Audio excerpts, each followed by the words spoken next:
Let's review the good, bad, and ugly of NXT Takeover in Your House 2021 here on the Squared Circle Psychobabble. My name is Michael Valenti. Joining me is Ralph Valenti. Ralph, 5 matches on this card, starting it off with the 6-man tag, winner take all, Bronson Reed and MSK versus Legado del Fantasma. If Legado del Fantasma win, they win the North American Championship, they win the tag team titles. I thought this was a good opening match. I thought the chemistry between MSK and Legado del Fantasma is very, very good. I love the story of Santos Escobar trying to, I guess, kind of hide away from Bronson Reed, tagging himself out until, the opportunity rose. So that was a good move there. And the finish was amazing. Bronson Reed running through Santos Escobar through the barricade. Then you had Wesley, or was it Wesley or Nash Carter? I can't remember, but I think it was Wesley stomping on Joaquin Wilde and then leading to the tsunami on Raul Mendoza for the win. Thought this was a great opening match. Only thing I have to say, Ralph, is the crowd was not really into this match until Santos Escobar basically got killed by Bronson Reed. Yeah, I think the crowd was probably the biggest issue of the night, or at least one of the things that kind of stuck out to me. Granted, it was a smaller crowd, but at the same time, it didn't necessarily seem like they were into a whole lot until the main event of the night. I can't really think of why that might be. I think a part of it has to do with the fact that maybe just people aren't paying as much attention to NXT as they maybe were in the past. And, maybe they weren't necessarily as bought in to, the guys or girls that were wrestling until the main event.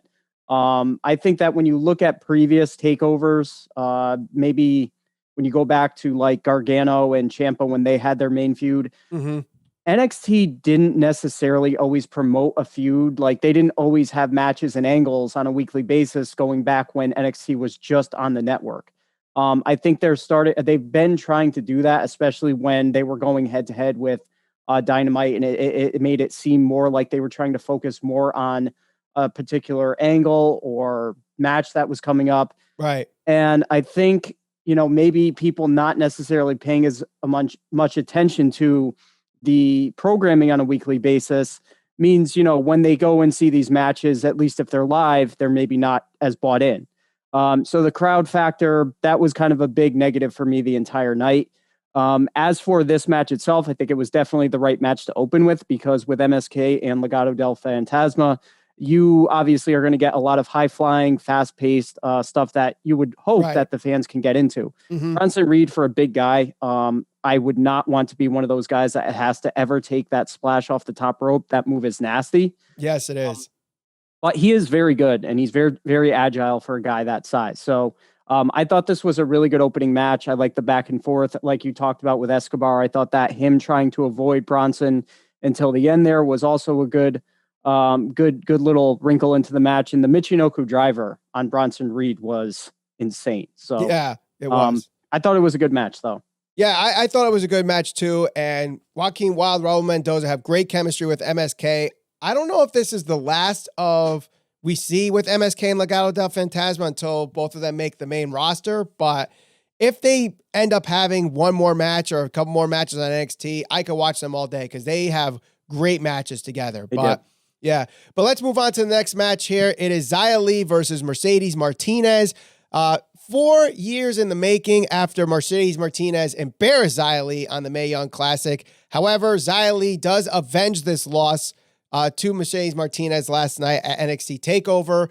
I thought this was an interesting match. I think Xia Li during this match looked good, but afterwards, not a fan of what they did where Xia Li calls for the chair from Boa, but then Mercedes Martinez kicks Xia Li's leg, beats Xia Li with the chair a little bit before Mei Ying comes and chokes out Mercedes Martinez, throws her off the ramp. I don't think that really helped Xia Li, nor did that help Mercedes Martinez in this outcome. So I don't know if it's really a waste of time that they had this match, but they could have, Xia Li looked good during the match and Mercedes Martinez looked good during the match. Afterwards, I don't think either of them looked good. And, I think the main thing that kind of turned me off for the match itself was, it was okay. I mean, it was nothing to write home about. It wasn't going to be a 5-star classic. It's probably not going to be something that people are talking about as being like one of the better matches of the night. It was essentially like a filler match. Right. Didn't do a whole lot for me. The post-match antics, that's kind of all of the things that I don't enjoy about just wrestling in general. The mythical, like the lights going out and somebody who has these kind of superpowers. This is why I choose not to watch Monday Night Raw pretty much on a weekly basis. I sit through it when I can, but the stuff with like Alexa Bliss and obviously with Shayna this past week that people were critical of, this type of hocus pocus type stuff, if you will, is really what kind of turns me off of watching wrestling, because it's really hard to suspend your disbelief here. But that being said, I mean, the match was okay. Post-match stuff didn't do it for me, but it is what it is. You're not gonna knock it out of the park with every single segment unless it's a really good pay-per-view. Do you think this storyline is continuing, or there's been rumors of Mercedes Martinez going up to the main roster to be the heavy of Eva Marie? So do you think that could have been a way to write off Mercedes Martinez? Yeah, I mean, look, they're pushing Raquel Gonzalez. She's going to be the main woman there, and she's pretty much being billed as and pushed as like this big, strong, dominant female. Can they do that with Martinez too? Yeah, but at the same time, how do you build her up and then have these two cross paths? And I think they've already had a match, and Raquel already beat her. So yes. Yeah, no, I could see her going up to the main roster. She's probably better suited for that anyway. Right. I agree. Now let's go on to what I thought was the match of the night, and that is the ladder match for the $1 Million Championship. LA Knight against Cameron Grimes. I wasn't sure how the crowd would react to this. One, because the crowd really wasn't into it so far heading into this match, but also both act like heels. Yeah. And I wasn't sure who was going to be the babyface, who was going to be the heel.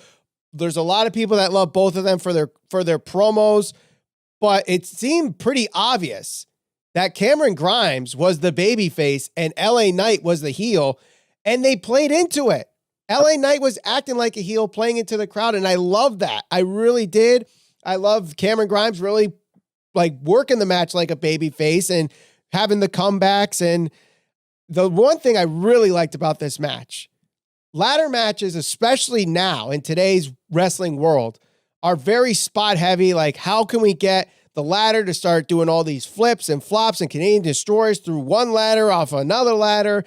These guys really were slow. Maybe sometimes maybe too slow, but it kind of built to the high spots that happen at the end where Cameron Grimes does the splash off the scaffold or gets pushed off the ladder through another ladder. And they really played that off. And I thought that was a really great approach to the ladder match, considering both these guys aren't really your typical ladder match guys.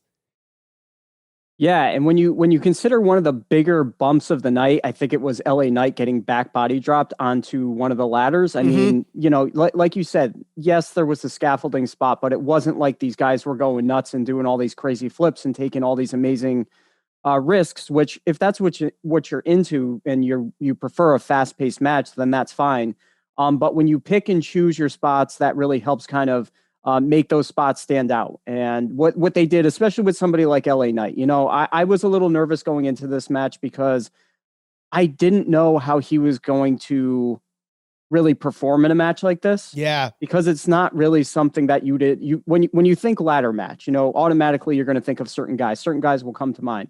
LA Knight is not one of those guys that I would put at the top of the list merely because he's mostly about his persona, his character.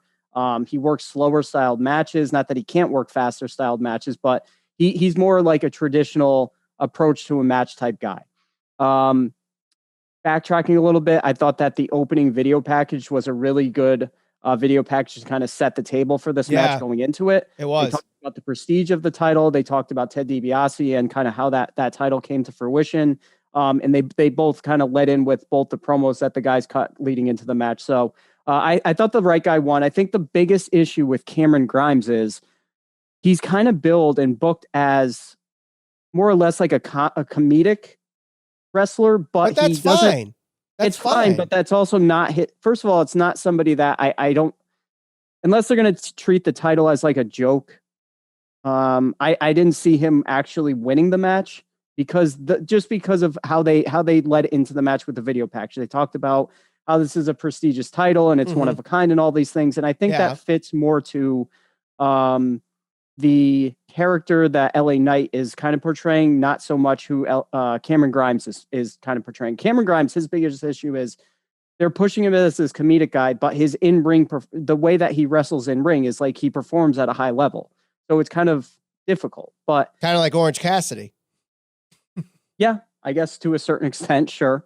I don't know what's next for Cameron Grimes. I think he could have a spot on the main roster if they choose to call him up. I think that he'd be, easily one of the guys that can handle the comedy routine, or I don't know. I just don't know if they'll ever be able to book him and get people to buy into him as like a legitimate threat to like a actual legitimate title. Right. But the match itself was very good. And I think that LA Knight, they don't have to have him chase the NXT Championship or the North American Championship. He can carry this and his persona fits well with it. So he can continue to be the cocky, arrogant guy that he has been.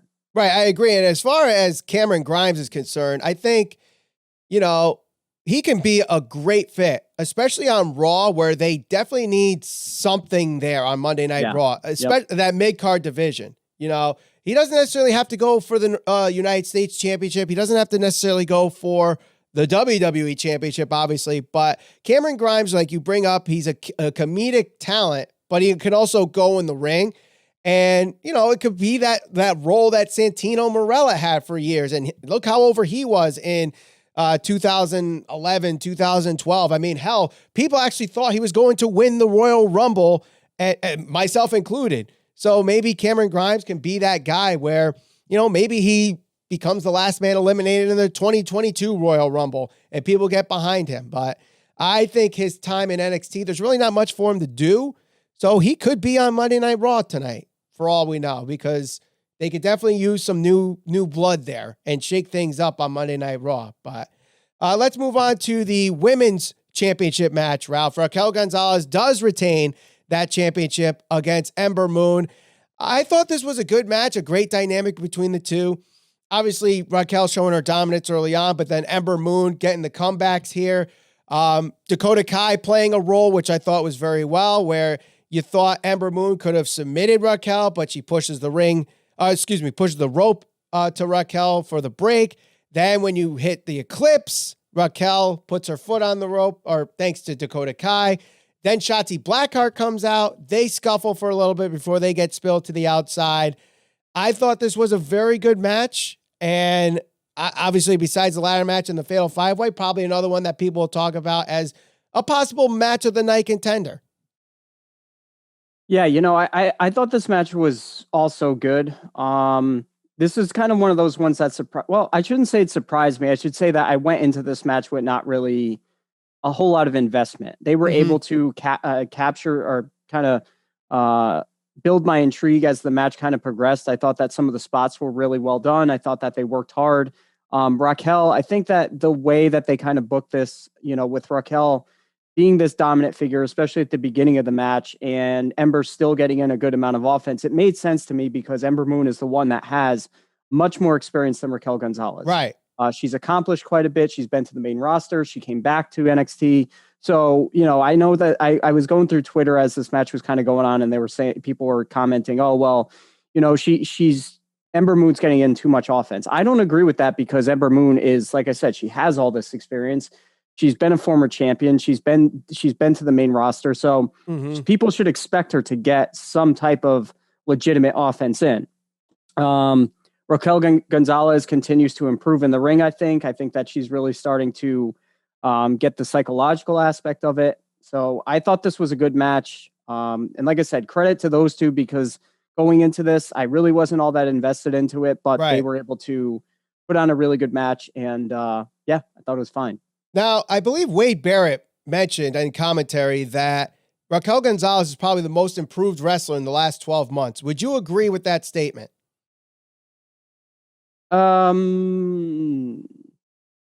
She's pretty close. Either her or Britt Baker.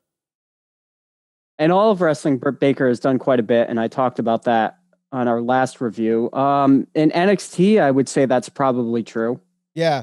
And I mean, I think there's a reason why she's the NXT Women's Champion, because of how well she's improved from the moment she came out and Takeover Portland to last night on Takeover in Your House. She still has good matches. She plays her character well. She understands it. And it's basically what we saw, bring back the In Your House era of the mid-90s. Dakota Kai is really Shawn Michaels, and Raquel Gonzalez is Big Daddy Cool Diesel. I'd like to see Dakota Kai actually have some matches now, but I don't know if that's because she's injured or why she's not having the matches, but they're playing that character very well, and we'll see where it goes. Shotzi and Dakota, it seems like that's where the next part of this feud is going. Maybe Shotzi takes the title off of Raquel, but we'll see how it goes. I'm interested to see how that storyline progresses. But Ralph, let's head to the main event. It is the 5-way for the NXT Championship. Karrion Kross against Kyle O'Reilly, Johnny Gargano, Adam Cole, and Pete Dunne. And before the match even starts, I see the problem NXT's having right now. Just by looking in the ring, this is the problem NXT's having. Karrion Kross is what, 6 feet plus? I think maybe just at 6 feet, 265 pounds. The next biggest guy in the ring is a cruiserweight. That's the problem NXT has. Well, who would you say the next biggest guy was? Would you say Kyle O'Reilly? I think by weight, both Adam Cole and Pete Dunne weighed in at 205 pounds.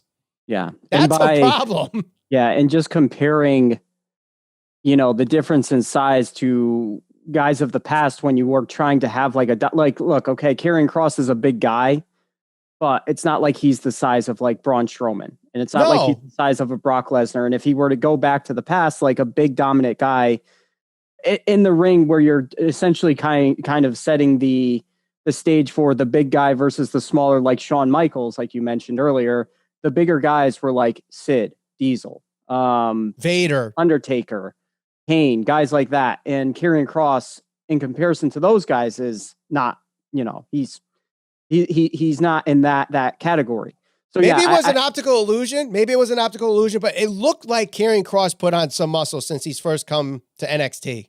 No, he certainly, even when you go back and compare him, just his size and stature to when he was in TNA and Impact and all of that. So here's what I would say. I think that, one, I definitely agree. I think that the size of some of the guys, just for the believability factor. Look, I love Adam Cole. I'm a huge fan, but just him face to face with Karrion Kross, for somebody who's not a wrestling fan, for somebody who doesn't watch NXT on a weekly basis or know the accomplishments of Adam Cole, just visually, to get somebody to watch that and say that they believe that Adam Cole is going to beat this guy, I think is a big ask.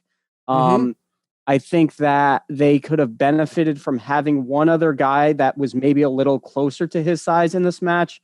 Whether you want to say Bronson Reed was in this match, or, I don't even know, maybe Dexter Lumis, somebody who, when the smaller guys were working their spots and Kross lays them out, at some point he comes face to face with somebody who's a little more equal in size and stature, then I think that they could have bet it. Now, I don't think it hurt the match, but visually, as somebody who's not watching wrestling on a consistent basis, I think that's a little bit of a problem for them, because at some point somebody's going to have to take the title off of him. And when I look at the guys in NXT, who?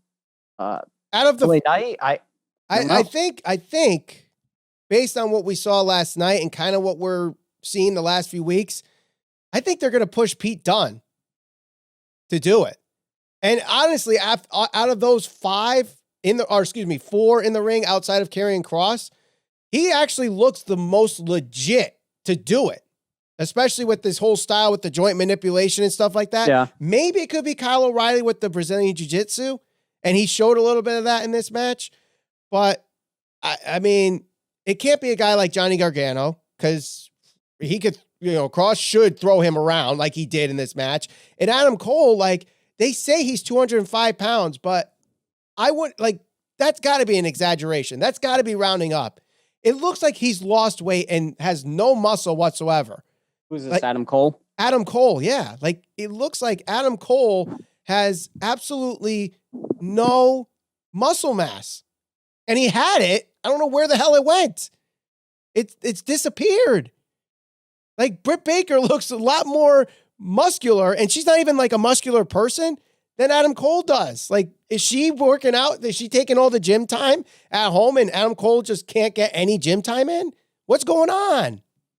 Yeah. And look, size is not something that is the end all be all in pro wrestling. No. But even by comparison to back in the day, Shawn Michaels was considered a smaller guy, and he really helped set the standard for what smaller guys could accomplish. I just watched Dark Side of the Ring. I finally got a chance to watch it last night. Dynamite Kid, same thing. He was by standards, he was a smaller guy in comparison to those around him.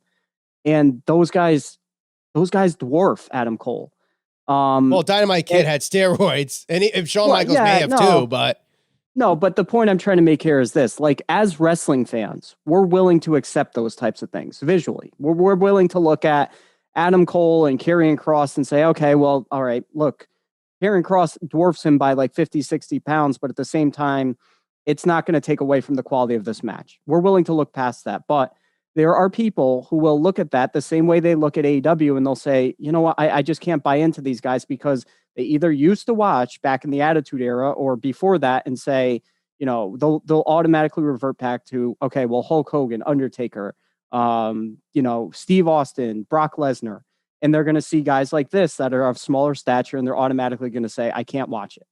And that's just the realism of the situation. People will not watch if they look at that and see, okay, well, these are smaller guys. It's not something I'm used to. I'm not going to watch it. As wrestling fans, people who already bought in will look past that. But yeah, Tommaso Ciampa, if you like, I tell you all the time, he's certainly trying to do as much as he can to kind of bulk up, whether that's because he's trying to make a move to the main roster or because he's trying to put that weight on because eventually he wants to be somebody who can realistically take the title off Kross. I'm not sure, but right. Yeah, Adam Cole, all the talent in the world, but if they do intend to call him up, he's I'd imagine they're gonna want him to gain some type of muscle mass. Right. Because even like if you look at pictures back in the day when he was in Ring of Honor, it looked like he had 20, 30 pounds of muscle. Where now he's like I feel like I'm bigger than him in stature, and I haven't lifted a dumbbell in 3 years. So I don't know. Yeah, but either way, like you brought it up. I don't think it really hindered the match. I actually thought it kind of helped the match in a sense because, they used that psychology of, look, Karrion Kross has got 60 pounds on all of us. So we need to attack his legs. We need to double team him, even if it means joining forces with enemies. Like you saw with Kyle O'Reilly and Adam Cole power bombing Kross onto the table. You saw Gargano and Pete Dunne throw him through the door in the In Your House entrance ramp. So they definitely did that. And I thought that helped. I would say, I think that Kross could have been shown a little bit more dominant than he was. I think he might have sold a little too much in this match. Like I know people were saying with Ember Moon getting too much offense in on Raquel in the previous match. I think maybe these guys were getting a little too much offense in on Kross at some points. Yeah, and I think there were definitely a couple of spots where they almost made it like he was either going to get pinned or tapped out, and I could have done without that, because that kind of essentially means that had this not been a 5-way, Karrion Kross would have lost the title at some point to somebody. So yeah, I agree. I think that he definitely had moments where he looked dominant and cleared out the ring and just took everybody out, which is great. But I don't think they should have had situations where if it had not been more than just one-on-one, he would have lost. I could have done without that. Right. And I think like Kyle O'Reilly doing the trip to the leg and doing that was fine. But there were some other points where it just felt like that can't work. That shouldn't be working. Like Kross should be just throwing them all around like he was at some points. But yep. Kross does retain. But before we head to the end of the night, Ralph, we see William Regal walking out of the Capitol Wrestling Center, getting interviewed about his thoughts of NXT. And he says something interesting. He's been GM for 7 years. He hasn't seen this much bedlam in that time. Things are chaotic and it's time for a change. Now, to preface this, there's been a report from Dave Meltzer according to our community page, the go-to journalist in wrestling media, that Samoa Joe has accepted a position in NXT, a non-wrestling position. So is this change Regal out, Samoa Joe in, or is he like a assistant GM or something? Where do you think this is going? Well, initially when I heard Regal say this, I was like, okay, well, unfortunately, I think he's going to follow the same suit as many of the other people who have been let go. They're just kind of foreshadowing it, unlike the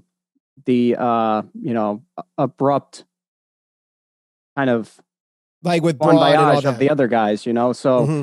I think that if they did truly sign Samoa Joe back to NXT, I think that this would probably be a pretty good situation for him, because one of his strengths is, talking. He's very good on the mic. So if he can't actually return to in-ring competition, at least not for right now, then I think that this would be a good spot for him. Mm-hmm. No, I agree. I think maybe this is on screen, like a general manager or assistant general manager role, but also he could be coming in as a trainer. And obviously he's a great wrestler, knows the ins and outs, and, has a great, psychology for wrestling, and doesn't necessarily do the flippy floppy stuff, and could kind of teach these guys that do like the high risk stuff. Cause he does occasionally, he'll do a tope suicide or whatever, when to do it.